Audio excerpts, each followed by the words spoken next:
Hi students, welcome to our channel. So இந்த வீடியோல நம்ம என்ன பார்க்க போறோம்னா 12th standard எகனாமிக்ஸ்க்கு இந்த half yearly 2025 கான இம்பார்ட்டன்ட் 5 மார்க் क्वेश्चंस என்னென்னன்னு பார்க்க போறோம். இத பார்க்கிறதுக்கு முன்னால நீங்க இன்னும் நம்ம சேனலை சப்ஸ்கிரைப் பண்ணலனா பண்ணிக்கோங்க. மறக்காம இந்த வீடியோக்கு ஒரு லைக் போட்டுக்கோங்க. and நம்மளுடைய வாட்ஸ்அப் சேனல் டெலிகிராம் சேனல் ஏதாவது ஒண்ணுல ஜாயின் பண்ணிக்கிறங்க. ரெண்டோட லிங்க்குமே இந்த வீடியோவோட டிஸ்கிரிப்ஷன்ல கொடுத்திருக்கேன். அப்பதான் நீங்க ஃபியூச்சர்ல எந்த ஒரு வீடியோவையும் மிஸ் பண்ணாம பார்க்க முடியும். சோ நம்ம சேனலை ஃபாலோ பண்ணக்கூடிய நிறைய ஸ்டூடெண்ட்ஸ் சப்ஸ்கிரைப் பண்ணாம ஃபாலோ பண்றாங்க. அதே போல பார்க்கக்கூடிய வீடியோக்குமே ஒரு சின்ன லைக் பட்டனை கிளிக் பண்ண மாட்டேன்றீங்க. ஸோ ப்ளீஸ் தயவு செஞ்சு எனக்காக அந்த லைக் பட்டனை கிளிக் பண்ணிட்டு பாருங்க. அப்பதான் இந்த வீடியோ உங்களை மாதிரி இருக்கக்கூடிய நிறைய ஸ்டூடெண்ட்ஸ்க்கு போய் சேரும். தயவு செஞ்சு எனக்காக அந்த லைக் பட்டனை கிளிக் பண்ணிக்கோங்க.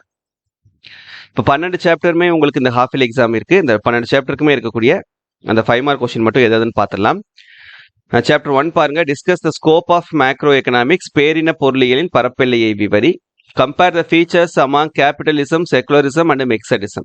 முதலாளித்துவ, சமத்துவ, கலப்புத்துவம் இவற்றின் தன்மைகளை ஒப்பிடுக. Explain the circular flow of income in a four sector economy. 4 துறை பொருளாதாரத்தின் வருவாயின் வட்ட ஓட்டம் பற்றி விளக்குக. Explain the circular flow of income in a 3 sector economy. 3 துறை பொருளாதாரத்தின் வருவாயின் வட்ட ஓட்டம் பற்றி விளக்குக. Chapter 2. What are the difficulties involved in the measurement of national income? தேசிய வருவாய் கணக்கீட்டில் உள்ள சிரமங்கள் யாவை? Discuss the various methods of estimating the national income of a country. தேசிய வருவாயை கணக்கிடும் முறைகளை விளக்குக. Explain the importance of national income. தேசிய வருவாயின் முக்கியத்துவத்தை விவரி. What are the basic concepts of national income? தேசிய வருவாயின் அடிப்படை கருத்துகள் யாவை? Chapter 3. Describe the types of unemployment. வேலையின்மைகளின் வகைகளை விவரி. Narrate the equilibrium between ADF and ASF with diagram. ADF மற்றும் ASF இடையிலான சமநிலை வரைபடம் மூலம் விவரி. Chapter 4. Explain Keynes psychological law of consumption function with diagram. கீன்ஸின் நுகர்வு சார்பின் உளவியல் விதியினை வரைபடம் மூலம் விளக்குக. Illustrate the working of multiplier. பெருக்கி இயங்கும் விதத்தினை விவரி. What are the difference between MEC and MEI? மூலதனத்தின் இறுதிநிலை உற்பத்தி திறனுக்கும் முதலீட்டின் இறுதிநிலை உற்பத்தி திறனுக்கும் உள்ள வேறுபாடுகள் யாவை? Explain the operation of the accelerator. முடுக்கி இயங்கும் விதத்தினை விவரி. Chapter 5. Illustrate Fisher's quantity theory of money. Irving ஃபிஷரின் பண அளவு கோட்பாட்டினை விளக்குக.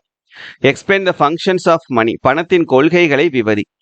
Describe the phases of trade cycle. வணிகச் சுழற்சியின் பல்வேறு கட்டங்களை விவரி. Chapter 6. Explain the role of commercial bank in economic development. நாட்டின் பொருளாதார மேம்பாட்டில் வணிக வங்கிகளின் பங்கினை விளக்குக. Describe the function of Reserve Bank of India. இந்திய ரிசர்வ் வங்கியின் பணிகளை விவரி. What are the objectives of monetary policy? Explain. பணவியல் கொள்கையின் நோக்கங்கள் யாவை விளக்குக. Chapter 7. Explain briefly the comparative cost theory. ஒப்புமை செலவு கோட்பாட்டினை விவரி. Discuss the modern theory of international trade. புதிய பன்னாட்டு வாணிக கோட்பாட்டினை விவாதிக்கவும். How is the rate of exchange determined? Illustrate. பண மாற்று வீதம் எவ்வாறு 2 முறைகளில் நிர்ணயமாகிறது? Explain the types of terms of trade given by Weiner. Jacob வைனரால் வடிவமைக்கப்பட்ட வாணிப வீத வகைகளை விவரி. Discuss the difference between internal and international trade. உள்நாட்டு வாணிகத்துக்கும் பன்னாட்டு வாணிகத்துக்கும் உள்ள வேறுபாடு என்ன? Chapter 8. Bring out the functions of World Bank. உலக வங்கியின் பணிகளை விளக்குக. Write a note on SARC BRICS. குறிப்பு எழுதுக. SARC BRICS. Explain the objectives of IMF. பன்னாட்டு பண நிதியத்தின் நோக்கங்கள் யாவை? Chapter 9. Explain the scope of public finance. பொது நிதியின் எல்லைகளை எழுதுக. Explain the methods of debt redemption. கடன் திரும்பச் செலுத்தும் முறைகளை விளக்குக. State and explain instruments of fiscal policy. நிதி கொள்கையின் கருவிகள் என்ன விளக்குக. Describe the various types of deficit in budget. வரவு செலவு திட்டத்தில் உள்ள பல வகை பற்றாக்குறைகளை விளக்குக. Explain the functions of federal finance. கூட்டாட்சி நிதியின் கொள்கைகளை விளக்குக. Chapter 10. Briefly explain the relationship between GDP growth and the quality of environment. மொத்த தேசிய உற்பத்திக்கும் சுற்றுச்சூழல் தரத்திற்கும் இடையேயான தொடர்பினை சுருக்கமாக விளக்குக. Explain the importance of sustainable development and its goal. நீடித்த அல்லது வளம் குன்றா வளர்ச்சி முக்கியத்துவம் மற்றும் அதன் நோக்கங்களை விளக்குக. Chapter 11.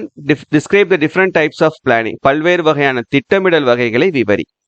Discuss the economic determinants of economic development. பொருளாதார முன்னேற்றத்தை தீர்மானிக்கும் பொருளாதாரம் சார்ந்த காரணிகளை விவாதிக்கவும்.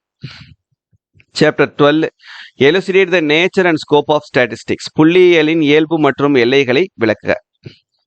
Calculate the Karl Pearson correlation of coefficient for the following. பின்வரும் விவரங்களுக்கு கால்-பியர்சன் ஒட்டுறவு கொள்கையை கண்டறிய. அப்புறம் find the regression equation y on x and x on y for the following data. பின்வரும் விவரங்களிலிருந்து y மீது x மற்றும் x மீது y ஆகியவற்றை கண்டறிக. That's it. சரியா? இந்த 40 கொஷின்ஸ் இதை தரவா படிச்சிருங்க. கண்டிப்பாக 7 into 5 35 மார்க்ஸ் நீங்கள் இந்த ஹாஃப் இயர்லி எக்ஸாமில் வாங்க முடியும். இதோட PDF லிங்க் நான் வீடியோட டிஸ்கிரிப்ஷனில் தரேன், டவுன்லோட் பண்ணிக்கோங்க. தேங்க்யூ.